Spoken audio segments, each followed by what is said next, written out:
السلام عليكم ورحمة الله وبركاته. تحياتي لكل متابعينا على القناة. أهلا وسهلا بحضراتكم في فيديو جديد وحلقة جديدة على قناة ملعب الأهلي.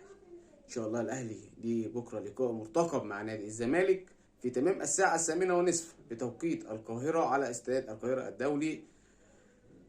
إن شاء الله الأهلي هيحتفل رسميا، وخلاص الأهلي حسم الدوري العام الممتاز بعد الانتهاء من آخر مباراة، بعد تعادل، بعد فوز سيراميكا على بيراميدز.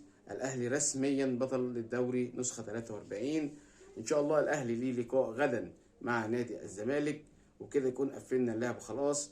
افريقيا خلصناها، والسوبر وخلصناه، والدوري وحسمناه، وان شاء الله يكون في مكسب باذن الله على نادي الزمالك.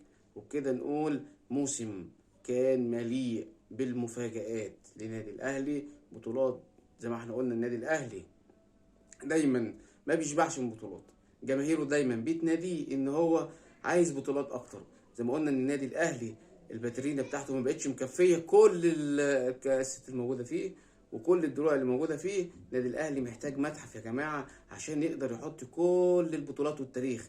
الاهلي سطر تاريخ كبير على مدار ال100 سنه اللي فاتوا، ولسه يا اهلي منتظرين منك الاكتر والاكتر والاكتر. ان شاء الله مباراة بكرة يكون فيها شكل جميل واداء اروع من لعيبة نادي الاهلي. نتمنى من نادي الزمالك يعمل ممر شرفي لابطال افريقيا، يعمل ممر شرفي ويكون مباراة في ثوبها جديد امام النادي الاهلي. يكون في روح رياضية، نخلق روح رياضية في مباراة، ولا اروع ولا احسن ان شاء الله.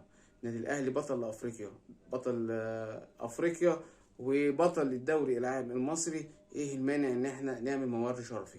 ان شاء الله اللي هيدير اللقاء بكره كابتن محمود البنا. مفيش خلاف على محمود البنا لاداره مطوشه مهمه زي مطوشه الاهلي والزمالك.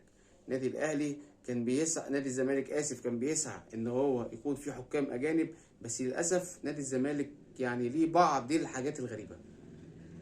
نادي الزمالك عايز حكام اجانب قبل المباراة ب 48 ساعة.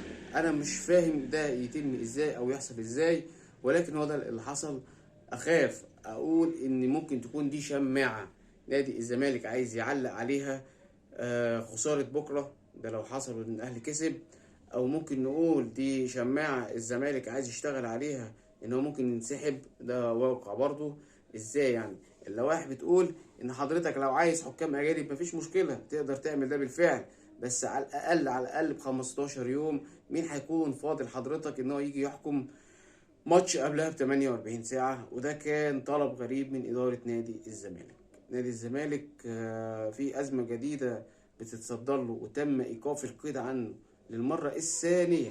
الاول كان بخصوص محمود شيكابالا، 1.5 مليون دولار لحساب نادي لشبونة البرتغالي بسبب محمود شيكابالا. وتم الإيقاف عن نادي الزمالك لمدة 3 فترات، ويرجع تاني الزمالك يتم الإيقاف عنه للمرة الثانية بسبب القسط المتأخر من اللاعب سامسون. وبالتالي هنقدر نقول إن نادي الزمالك مش هيقدر يعمل صفقات خلال الأيام المقبلة. كل الأمنيات لنادي الأهلي بالفوز في هذه المباراة. نتمنى من الله أن يكون الماتش يعني طالع بشكل يليق بمستوى ويليق بكيان النادي الأهلي ويليق بنسور النادي الأهلي. دايما بنقول الأهلي صانع السعادة، الأهلي صاحب البسمة داخل القارة السمراء.